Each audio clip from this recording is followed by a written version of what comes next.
Global issues are more and more relevant to young people. How can 21st century learners make sense of the world and their place in it? We've got enough money though to buy a ruler now. The new national curriculum opens up space for the QCA's global dimension, helping pupils see their own lives in context, in subjects beyond citizenship or RE. But what does this actually mean in the classroom? Yeah, that's what I mean. There's a big fire up here. Two comprehensives in Yorkshire have been finding out. Prince Henry's in Otley near Leeds have a track record of engaging with global issues. We started out when we became a specialist language college in looking at global issues in a very tokenistic way, and I think for a long time we thought putting up lots of flags and having theme days and so on was doing the global dimension in school, and of course it's not. But we've made I think a huge amount of progress over the last 6 or 7 years. What we're encouraging staff to do is look for those opportunities and where they can tweak things in lessons, put a global slant on things so that it enhances what they're teaching already rather than getting in the way of it.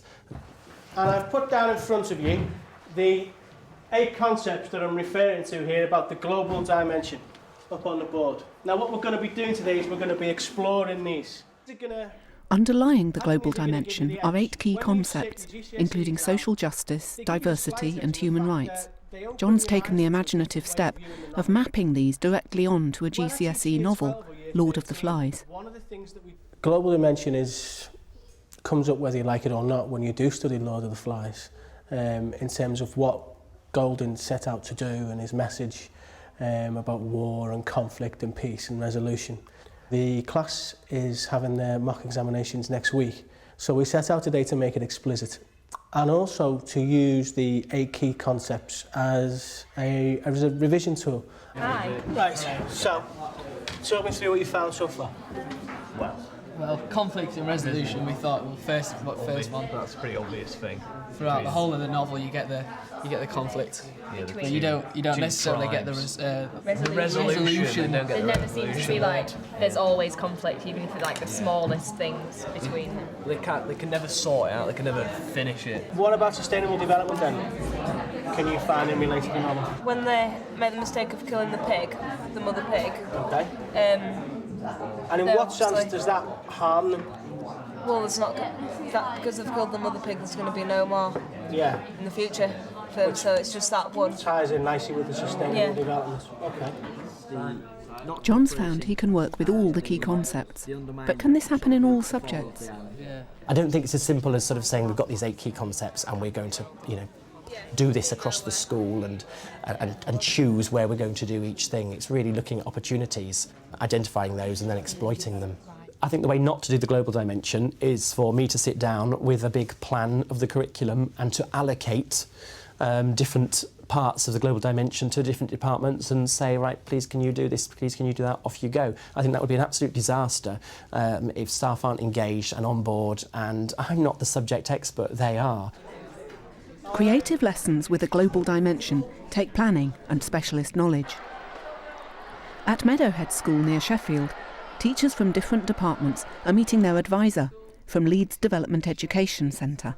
It's not helpful if subject areas feel they have to do everything, tick all the boxes religiously. You've got to do what works with your own subject content, which is why you can't shoehorn things in for the sake of it, or else it just wouldn't work. It's got to be what works best for the lesson at the right time, right place in the curriculum, and so on. We've been looking at 1066 and the Battle of Hastings, and today's lesson was the aftermath, how William treated the Saxons after the invasion. We started to look at the comparison of 1066 and what's happening right now in the Congo. How do we think William will have treated the people in England? Okay, he's won the Battle of Hastings, Jacob. Okay, he's won, he's in charge now. Okay, how is he going to treat the people who live there?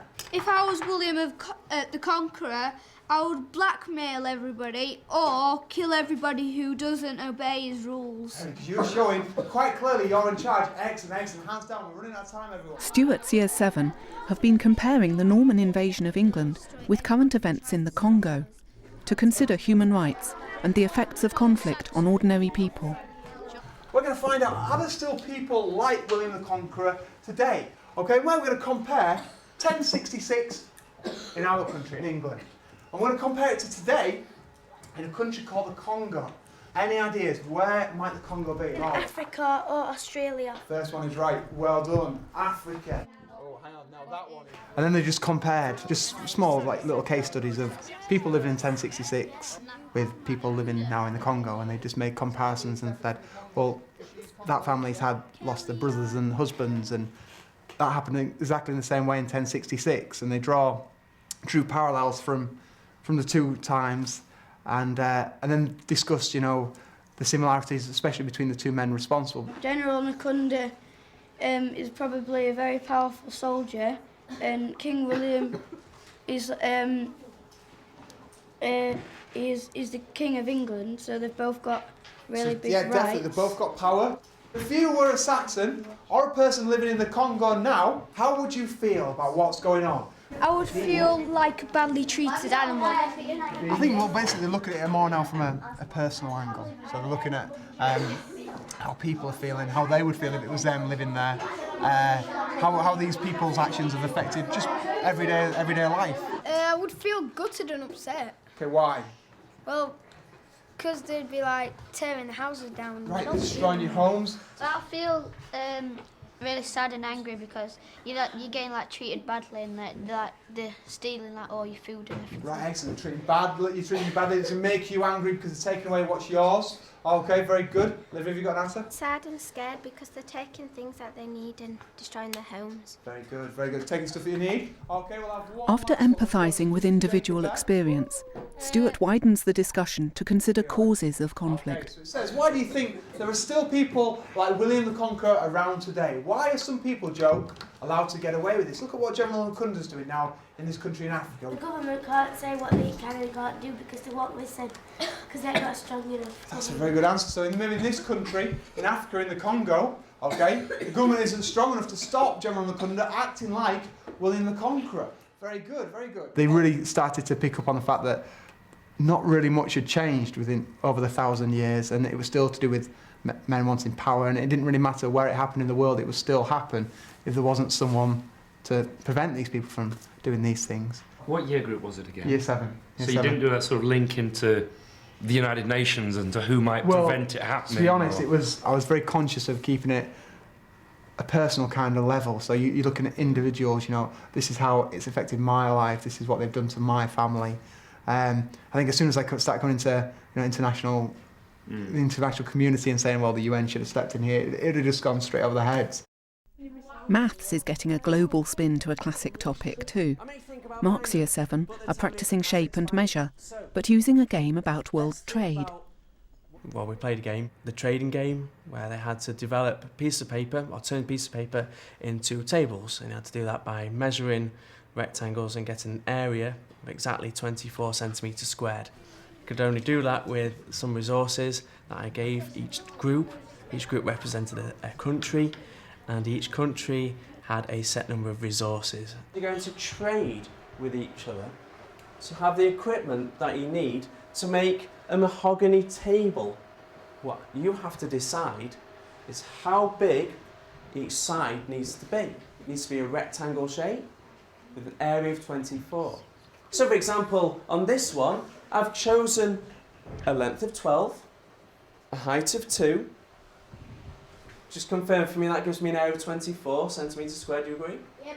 I will exchange for you that table for £10. Oh, cool. I'm hoping this will reinforce the knowledge on area, develop the idea of perimeter, and give a kind of sense on world trade. I'll sell you that. How much is that? We've got enough money though to buy a ruler now. Oh, no. Yeah, don't buy a ruler. And then if we have tables to get more money, then we have more money and we have our essentials. You need a pencil to draw the table. I know, so we need a pencil, a ruler and 5 pieces of paper. Right, guys, go out and buy some more rulers. How many? How many? What do you 3. 8x4. 8x4 and 6x5 and all that. I feel I've got to share this information with you, but I've had to reject 2 tables from country 1 because they weren't accurate, they weren't to a good standard. One of their tables did not have an area of 24 centimetres squared. Mark kept a close eye on their maths, while the students threw themselves in to engage with concepts of inequality, fairness and resources. How did they go on with training with each other? How did all that take place? That was great. I mean, a lot of countries were being unfair, even though they had excess resources. They were unwilling to sell them. They felt that they were reducing the competition by not selling resources to tables that had nothing. Yeah, we got fair. Yeah, we got some rulers and we got pencils. 5 rulers, 5 pencils, and £20. So we were all right. Gav went off and got some paper, and then we started off getting it, and we've sold, I think, 5 tables already. It was fair for us because we didn't need to buy anything else. But if you look at it for other tables, you'd have thought it wasn't fair.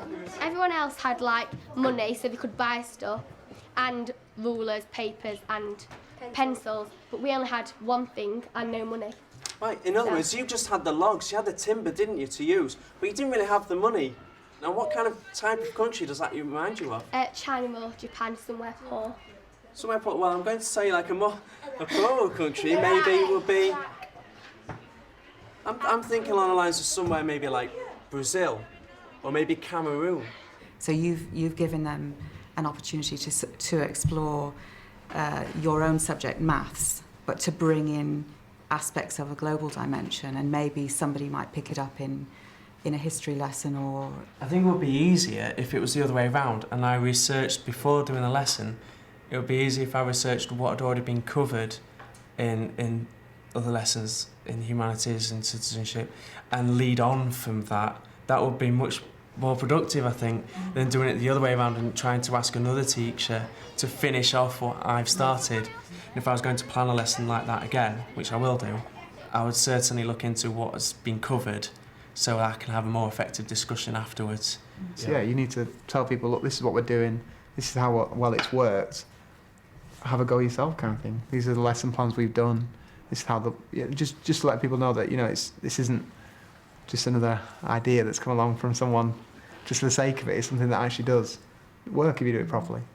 Trying to choose these 8 concepts, trying to place them in your topic, it's very, very difficult. Yours has probably been the most difficult one to actually do, but I also think you've come up with some of the most kind of innovative ideas, that's the word we're looking for, because you had to. Meadowhead teachers are collaborating across departments towards a coherent strategy. Prince Henry's have had longer to build their integrated approach, but the purpose is the same: creating a curriculum that's relevant to young people's lives in the real world, so they can play an active role as global citizens. All the issues that happen on the island happen in the world, so it is just a mini sort of world with the issues that we have today. These things naturally just arise and you deal with them because they're important. This idea of I am a member of a global community and getting people to look wider than the small community that they live in. This thing, the global dimension, it's one of those phrases, isn't it? What does it mean? It's making it explicit, really, and the fact that we don't live in isolation and that our part in the bigger world is relevant to everything we do in school and in life.